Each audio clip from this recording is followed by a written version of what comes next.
తర్వాత ఈ హీరోయిన్ని చంద్రమోహన్ విలన్ అవుతాడు. దాని గురించి కూడా చెప్పాలి మీరు. చంద్రమోహన్ క్యారెక్టర్కి ఎవరిని ఇస్తున్నారని అడిగారు గుమ్మడి గారు ఒకసారి. అడిగితే ఇలా చంద్రమోహన్ అని మేము ఇద్దరం కాలేజీలో నాటకాలు వేసాము, చంద్రమోహన్ మంచి ఆర్టిస్ట్. అయ్యో గోపాలకృష్ణ గారు మీరు మిస్ అవుతున్నారు, మీరు మిస్ అవుతున్నారు, చంద్రమోహన్ ఎవరో వదిలేయండి, దేవదాస్ కనకాలని ఒక మంచి యాక్టర్, మీరు ఇట్స్ ఎ వండర్ఫుల్ యాక్టర్. ఓ సీత కదా విశ్వనాథ్ గారి సినిమాలో మంచి పేరు వచ్చింది అతనికి, అతన్ని వేసుకుంటే కనుక తినేస్తాడు అతను. ఆయన ప్రతిసారి ఆయన కాంట్రడిక్ట్ చేయవలసి వస్తుంది. నేను పెద్ద ఆయన అనుకుని, సార్ దేవదాస్ కనకాలకి కాలం మారింది సినిమాలో ఒక సీన్ వేషం ఇచ్చింది నేనండి, అతని చేత చేయించింది నేను, తాగుబోతు వేషం బాగా చేస్తాడు, మంచి యాక్టర్, ఓకే. కానీ ఓ సీత కథలో మీరు చెప్పారు చూసారా, ఓ సీత కథలో అతను బ్రాండెడ్ విలన్గా పేరు వచ్చేసింది. ఆ సినిమాలో విలన్గా బ్రహ్మాండంగా యాక్ట్ చేసాడని పేరు వచ్చేసింది. అతన్ని తీసుకొచ్చి నేను చూపిస్తే ఫస్ట్ ఫ్రేమ్లోనే వీడు విలన్ రా అని చెప్పేస్తారు జనం. నాకు అది పనికిరాదు. 6 రీళ్ళ వరకు హీరో అని అనిపించాలి, 6వ రీల్ తర్వాత వీడు విలన్ అని తెలియాలి జనానికి, ఆడియన్స్కి తెలియాలి. అలాంటి క్యారెక్టర్ నాది. వీడు ఎప్పుడైతే కనిపించాడో వీడు విలన్ అని చెప్పేస్తారు జనం, మొదటి చివరి వరకు విలన్ అయిపోతాడు.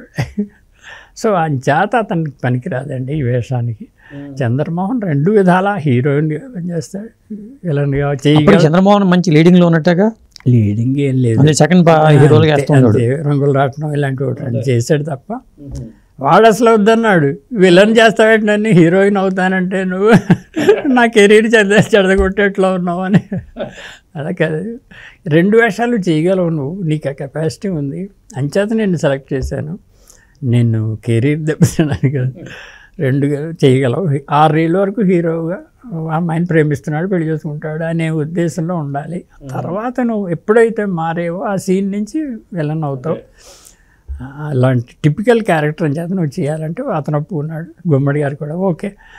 అంటే అప్పట్లో గుమ్మడి గారు ఇట్లా ప్రతిసారి అడ్డం పడుతున్నారంటే అప్పట్లో ఇన్వాల్వ్ అయ్యేవాళ్ళ వేరే వాళ్ళు కూడా? అంటే అది కాదు నా ఉద్దేశం, నా గురించే. కొత్త డైరెక్టర్ కదా, ఎక్కడ మిస్ అవుతాడో ఇతను పాపం, ఈ రాంగ్ సెలక్షన్ తెలియక ఏమైనా అనుకున్నాడు. అప్పుడు అన్నాడు ఆయన, మీలా కన్వెక్షన్ ఉన్న డైరెక్టర్స్ లేరండి అసలు ఇండస్ట్రీలో, ఇలా నాతో వాదించి ఈజ్ కరెక్ట్, ఇది కరెక్ట్, ఇలా చేయాలి, ఇలాగే చేయాలి, మీరు చెప్పింది కాదు అని నన్ను అనగలిగిన వాళ్ళు మీరు ఒక్కరే. అలా ఉండాలి డైరెక్టర్ అంటేను. I like that, I wish good luck అని చెప్పి ఎంకరేజ్. మరాఠీ వెర్షన్కి దీనికి ఏమైనా మార్పులు చేశారా? ఆల్మోస్ట్ పెద్ద మార్పులు ఏం లేవు.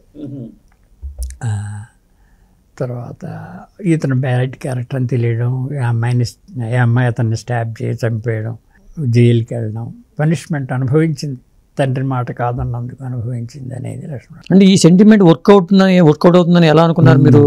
వర్కౌట్ అవుతుందంటే ఒక హీరోయిన్ ఓరియంటెడ్ సబ్జెక్టుగా డెఫినెట్గా పే చేస్తుందని ఒక నమ్మకం వాడిపోయి. అలాగా ఈ సినిమా కంప్లీట్ అయిపోయిన తర్వాత రషెస్ విశ్వనాథ్ గారు, వివేకానంద్ గారు, నేను పనిచేసిన డైరెక్టర్లు అందరికీ చూపిస్తే వాళ్ళందరూ కూడా చాలా బాగా చేసావు అని అప్రిషియేట్ చేశాను. బాగుంది, అంతా బాగానే ఉంది. బిజినెస్ కూడా దీనికి 6 రీళ్ళు అప్పట్లో ఏరియాస్ కొనడం చాలా తక్కువ అండి.